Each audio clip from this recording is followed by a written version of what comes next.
श्रीगणेशाय नमः। श्रीसीतारामाभ्यां नमः। श्रीहनुमते नमः। श्रीउमापते नमः। श्रीगुरुवे नमः। सब संतन की जय जय। जय जय सीताराम। राधे श्याम।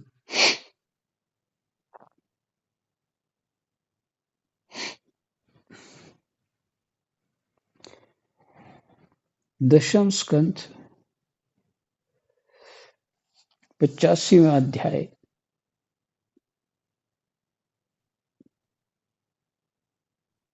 और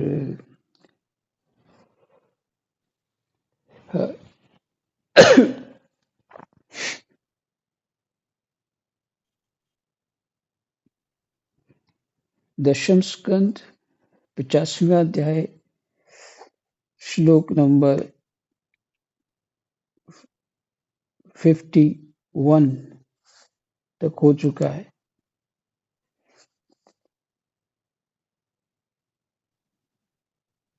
52 तक हो चुका है। ठीक है। कृष्णाय वासुदेवाय हरये परमात्मने प्रणतः क्लेशनाशाय गोविन्दाय नमो नमः।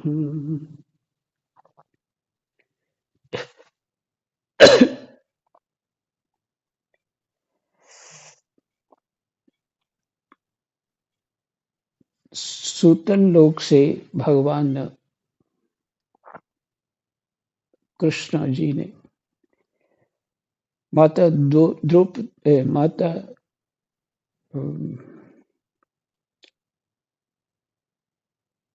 माता को पुत्र लाके दिए। देवकी माता जी को पुत्र लाके दिए।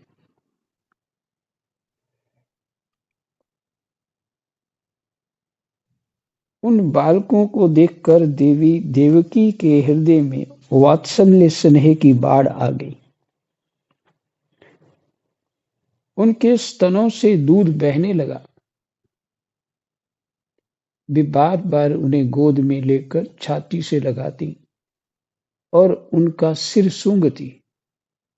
पुत्रों के स्पर्श के आनंद से सराबोर एवं आनंदित देवकी ने उनको स्तनपान कराया। वे विष्णु भगवान की उस माया से मोहित हो रही थी जिससे यह सृष्टि चक्र चलता है।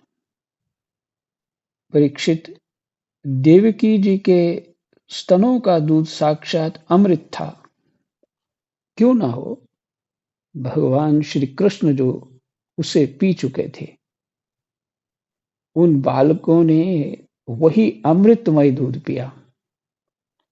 उस दूध के पीने से और भगवान श्री कृष्ण के अंगों का स्पर्श होने से उन्हें आत्म साक्षात्कार हो गया।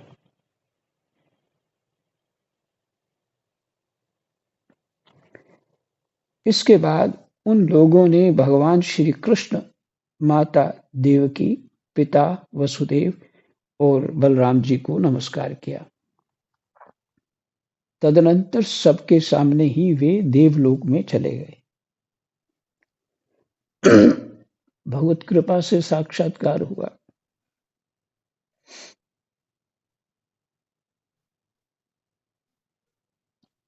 अच्छा, एक जो समझ है, जो अभी तक समझ में आया कि भगवान जिसको आत्म साक्षात्कार हो जाता है उसके लिए संसार एक रूप हो जाता है। किसी तरह की कोई कामना ही नहीं रहती। सर्वत्र ही वो अपने आप को देखता, अपना नहीं देखता, अपने आप को ही देखता है। तो लेकिन ये लीला है भगवान की, माता देवकी के उनके चित्त से जो उन्होंने निकालना था वो निकाला, दुख दूर हो गया, वो प्रसन्न हो गई। तो एक दूसरी बात और भी है, भगवान क्या करना चाहते हैं हमें कुछ पता नहीं। हम सब तो यही जानते हैं ना कि मरने के बाद कोई कहाँ होगा कुछ पता नहीं है, उसको कोई वापस लौटा भी नहीं सकता। पीछे एक प्रसंग गया कि राजा जो है उनका इकलौता पुत्र मर गया, तो राजा बहुत बेहाल हैं, और ऋषि ने बुला लिया, उससे वार्ता कराई। तो उन्होंने पूछा कि पुत्र तुम आ जाओ, मैं तेरे बिना नहीं रह सकता।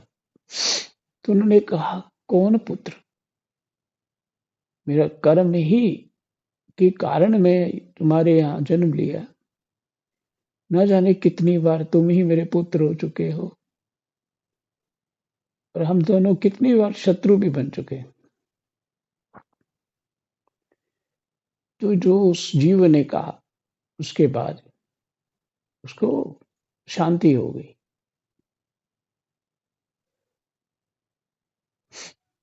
मैंने वो विचार करने लगा, तो मेरा जो भाव है, मेरा जो विचार है, वो तो बिल्कुल अंधकारमय है। तो उसने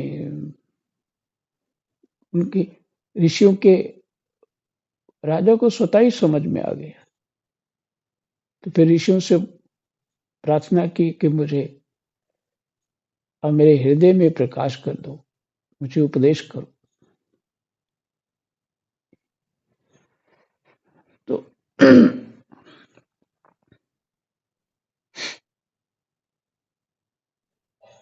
ये ऐसी ममता, ऐसी जो स्थिति है, जो तत्व साक्षात्कार, जिनको जिनका दूध भगवान जी ने पिया, उस दूध को फिर उन्होंने पिया तो उनका कल्याण हो गया। पर माता देवकी के हृदय में यह संस्कार क्यों रहा? क्योंकि ऐसा होने पर भी अगर उन बच्चों को आत्म साक्षात्कार हो गया तो माता देवकी को क्यों नहीं हुआ? उनके अंदर ये कामना क्यों आई? तो ये भगवान की लीला है ना। किसको हो सकता है उनका कल्याण करना हो, इस तरह से भगवान की इच्छा से माता देवकी के हृदय में ये बात आ गई, कामना हो गई।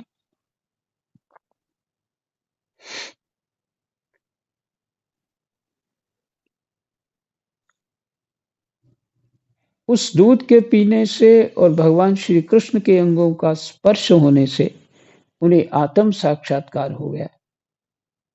इसके बाद उन लोगों ने भगवान श्री कृष्ण, माता देवकी, पिता वसुदेव और बलराम जी को नमस्कार किया। तदनंतर सबके सामने ही वे देवलोक में चले गए। परीक्षित देवी देवकी यह देखकर अत्यंत विस्मित हो गई कि मरे हुए बालक लौट आए और फिर चले भी गए। उन्होंने ऐसा निश्चय किया कि यह श्री कृष्ण का ही कोई लीला कौशल है। परीक्षित, भगवान श्री कृष्ण स्वयं परमात्मा है, उनकी शक्ति अनंत है, उनके ऐसे ऐसे अद्भुत चरित्र इतने हैं कि किसी प्रकार उनका पार नहीं पाया जा सकता। इदमित्थम कह सके न कोई। ऐसा ही है, इतना ही है, ये कोई नहीं कह सकता। तो भगवान के चरित्र सुनने से जीव के हृदय का जो अंधकार है वो दूर हो जाता है। ऐसे सी वेदांत सुनाए तो बहुत कठिन है, उसके लिए उच्चट संपत्ति की आवश्यकता है। पहले वो योग्यता हो, फिर वेदांत उतरेगा हृदय में। और कथाओं के माध्यम से उस बात को है वेदांत ही समझना सरल हो जाता है।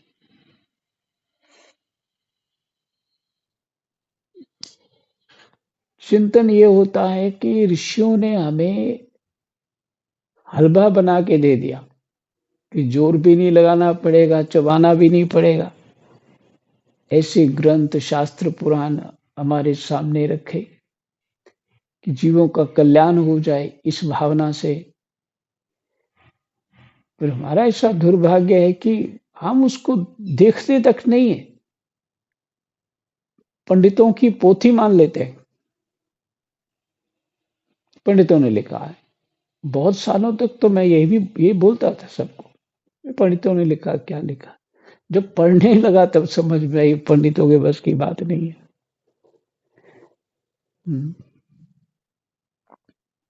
हम्म। यो लिखा है, यथार्थ एकदम। गीता जी को पढ़े तो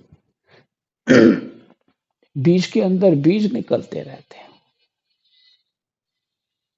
बुद्धि एकदम शांत हो जाती है। समझ समझ समझ के पढ़ना पड़ता है, बिल्कुल एकाग्रता से।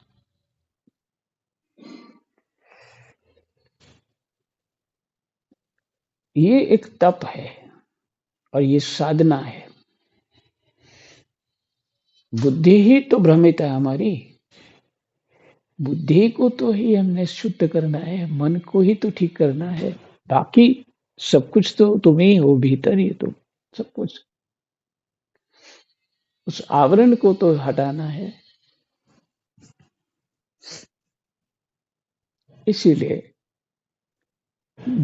जिसका चिंतन बनता रहेगा, जिसका चिंतन बड़े फिक्र से सभी कष्टों में होते हुए भी उसका चिंतन बना रहे, तो चिंतन पक्का हो जाता है। तो प्रयास करना चाहिए, कैसे भी हो चिंतन करना है। तो ये तप है।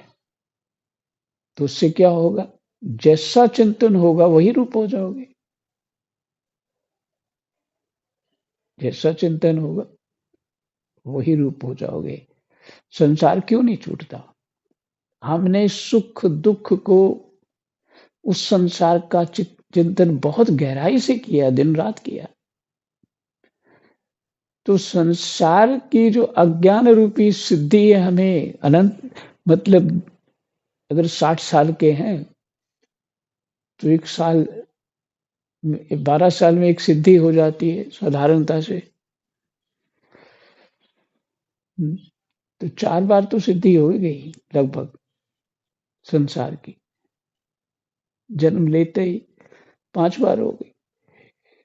तो इतनी पक्की सिद्धि को कैसे छोड़ पाएंगे हम कि संसार है नहीं, हम संसार। लेकिन कितना पक्का हो चुका है, और कोई सोच ही नहीं जाती।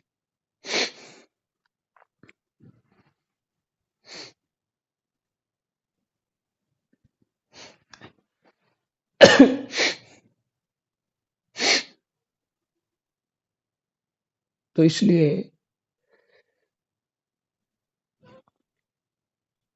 भगवान की लीला कथाओं को सुनते रहना, चर्चा करते रहना, उसके विश्लेषण करते रहना विशेष साधन है जी। तो जल्दी से ये बात समझ नहीं आती।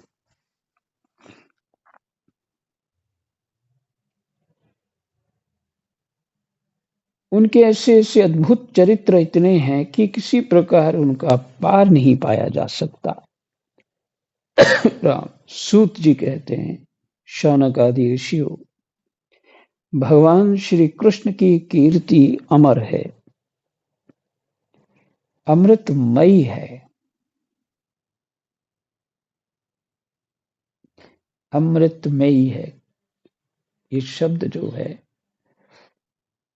सब कुछ एक ही शब्द में कह दिया है, अमृतमयी है। उनका चरित्र जगत के समस्त पाप तापों को मिटाने वाला, उनका चरित्र समस्त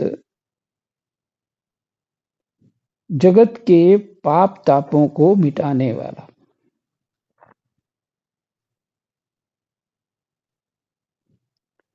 तथा भक्तजनों के कर्ण कुहरों में आनंद सुधा प्रवाहित करने वाला। कर्ण कुहर क्या हो गया? कानों में। आनंद सुधा प्रवाहित करने वाला है। इसका वर्णन स्वयं व्यास नंदन भगवान श्री सुखदेव जी ने किया है। ये वर्णन जो सुन रहे हैं व्यास नंदन भगवान श्री सुखदेव जी ने किया है। अथवा दूसरों को जो इसका श्रवण करता है अथवा दूसरों को सुनाता है, उसकी संपूर्ण चित्त वृत्ति भगवान में लग जाती है।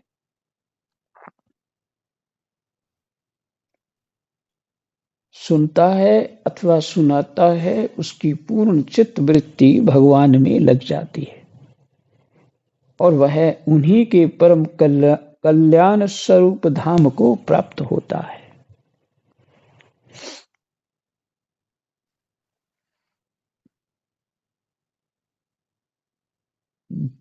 जब मैं आरंभ कर रहा था, चित्त से एक बार ऐसे ही फूट पड़ा, पाठ जैसे सुनाने लगा।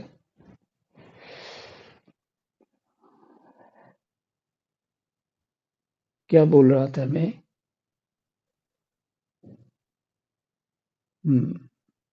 दीन बंधु सुख सिंधु कारुणिक रघुराई, मन जरत त्रिविध जुर करत फिरत बोराई। मन तीनों ताप से जल रहा, सत्वगुण रजोगुण तमोगुण के कारण ही तीनों ताप हैं, तो जल रहा है। और करत फिरत बोराई, पागलपन में पहुंच गया। कभी ये करना है, वो करना है, ऐसे होना चाहिए, वैसे होना चाहिए, ऐसे होगा, ये अच्छा होगा। बस उसी में जीवन भर जो सीख लिया बस उसी को दोहराता रहता। ये पागलपन है, बोराई है। जिसको सही शब्द बोले शदाई हो गया है। हाँ, शदाईपना। बोराई मैंने शदाई।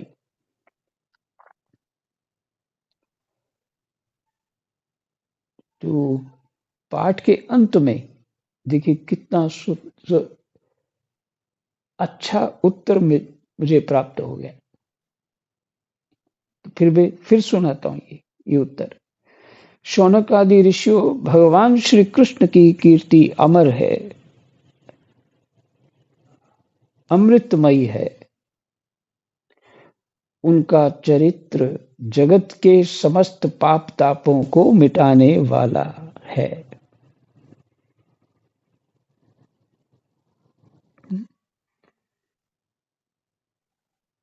जगत के समस्त पाप तापों को मिटाने वाला तथा भक्तजनों के कर्ण कुहरों में आनंद सुधा प्रवाहित करने वाला है। इसका वर्णन स्वयं व्यासनंदन भगवान श्री सुखदेव जी ने किया है। जो इसका श्रवण करता है अथवा दूसरों को सुनाता है, उसकी संपूर्ण चित्त वृत्ति भगवान में लग जाती है।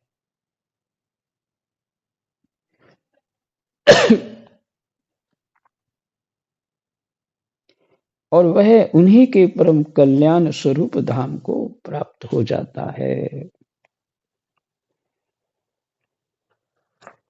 हमारा 85वां अध्याय विश्राम हुआ।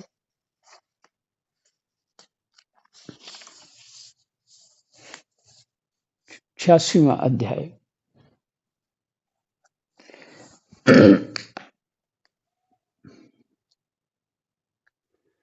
जीवन का जो लक्ष्य है वो क्या है?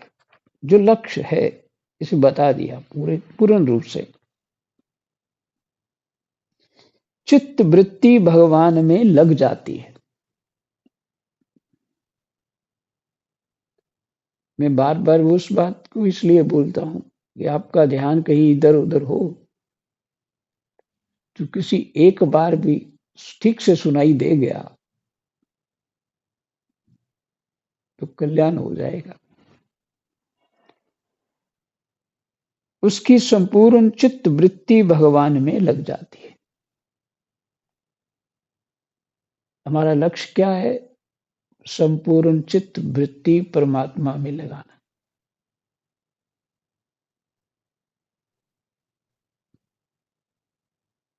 सभी प्राणियों का यही लक्षण है, वो धर्म है। ये है जीवन का फल क्या है? भगवान में चित्त वृत्ति लग जाए।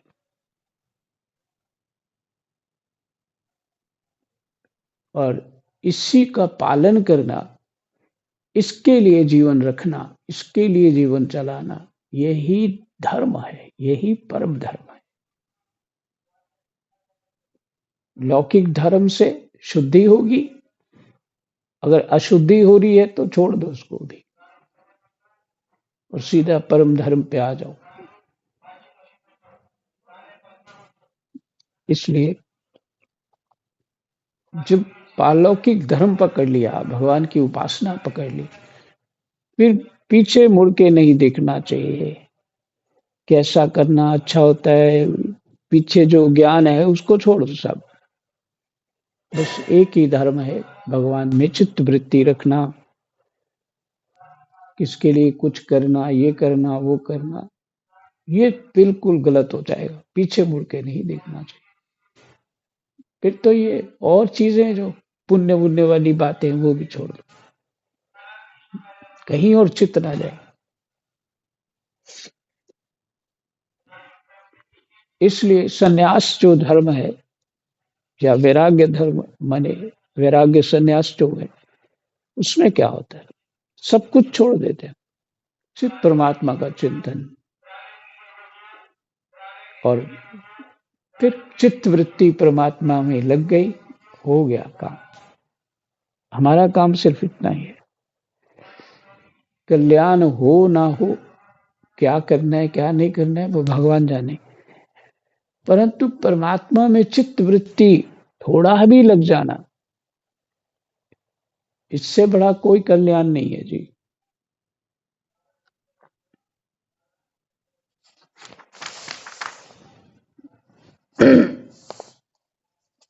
छियासीवां अध्याय। सुभद्रा हरण। प्रसंग है सुभद्रा हरण और भगवान का मिथिलापुरी में राजा जनक और श्रुतदेव ब्राह्मण के घर एक ही साथ जाना।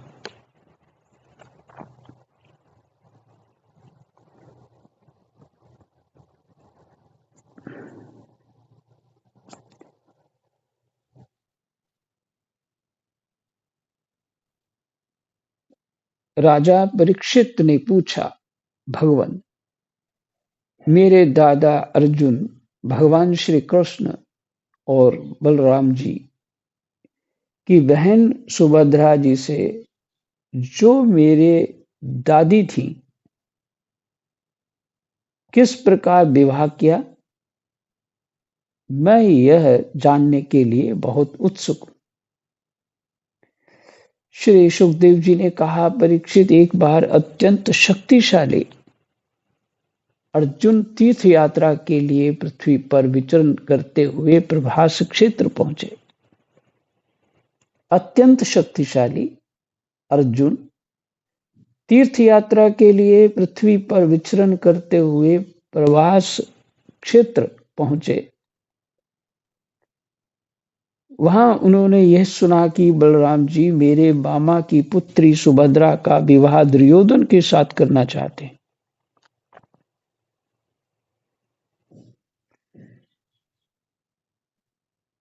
और वसुदेव श्री कृष्ण आदि उनसे इस विषय में सहमत नहीं है। वसुदेव जी भी सहमत नहीं, कृष्ण भी सहमत नहीं, पर बलराम जी करना चाहते। अब अर्जुन के मन में सुभद्रा को पाने की लालसा जग गई। वे त्रिदंडी वैष्णव का वेश धारण करके द्वारका पहुंचे। अर्जुन सुभद्रा को प्राप्त करने के लिए वहां वर्षा काल में 4 महीने तक रहे। वहां पूर्ववासियों और बलराम जी ने उनका खूब सम्मान किया। उन्हें ये पता ना चला कि ये अर्जुन हैं। त्रिदंडी वैष्णव का वेश धारण करके द्वारका में पहुंचे। एक दिन बलराम जी ने आतिथ्य के लिए उन्हें निमंत्रण किया और उनको वे अपने घर ले आए। त्रिदंडी वेशधारी अर्जुन को बलराम जी ने अत्यंत श्रद्धा के साथ भोजन सामग्री निवेदित की और उन्होंने बड़े प्रेम से भोजन किया। अर्जुन ने भोजन के समय वहां विवाह योग्य परम सुंदरी सुभद्रा को देखा। उसका सौंदर्य बड़े बड़े वीरों का मन हरने वाला था। अर्जुन के नेत्र प्रेम से प्रफुल्लित हो गए। उनका मन उसे पाने की आकांक्षा से क्षुब्ध हो गया और उन्होंने उसे पत्नी बनाने का दृढ़ निश्चय कर लिया। परीक्षित, तुम्हारे दादा अर्जुन भी बड़े ही सुंदर थे। उनके शरीर की गठन भावभंगी स्त्रियों का हृदय स्पर्श कर लेती थी। उन्हें देखकर सुभद्रा ने भी मन में उन्हीं को पति बनाने का निश्चय किया। अच्छा, अभी तो वो सन्यासी वेश में, पर ये कोई ईश्वर की रचना है, माने कुछ संस्कार पुराना है कि दोनों के मन में ये भाव हुआ। पर अर्जुन नकली सन्यासी है, पर सुभद्रा तो नहीं जानती ये नकली सन्यासी।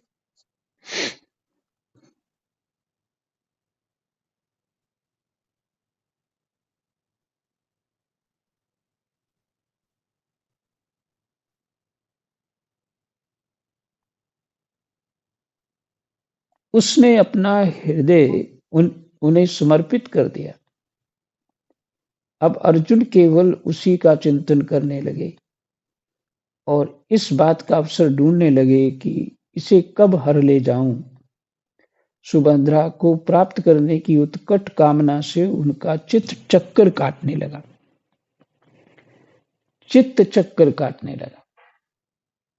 उन्हें मन उसी में लग गया। उन्हें तनिक भी शांति नहीं मिलती थी। एक बार सुभद्रा जी देव दर्शन के लिए रथ पर सवार होकर द्वारका दुर्ग से बाहर निकली। उसी समय महारथी अर्जुन ने देवकी, वसुदेव और श्री कृष्ण की अनुमति से सुभद्रा का हरण कर लिया। इसका अर्थ है कि पता होगा इनका कोई प्लान बीच में चल रहा था।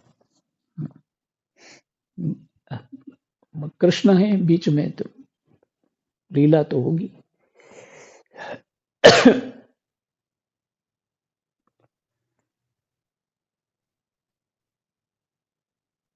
रथ पर सवार होकर वीर अर्जुन ने धनुष उठा लिया और जो सैनिक उन्हें रोकने के लिए आए उन्हें मार पीट कर भगा दिया।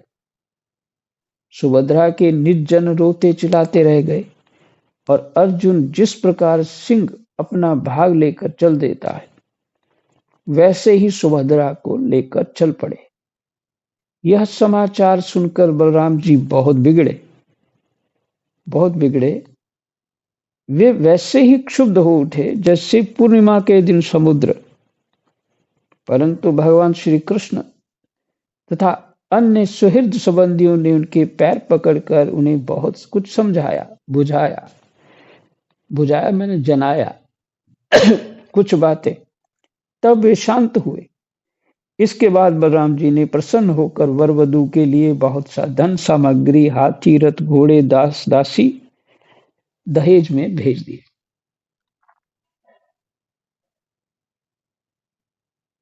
यहीं विश्राम करते हैं। दुल्हन पहले चली गई है और पीछे सामान भी दे दिया, दहेज। हे राम, अद्भुत लीला है। कृष्णाय वासुदेवाय हरे परमात्मने प्रणतः क्लेशनाशाय गोविंदाय नमो नमः। जय जय श्री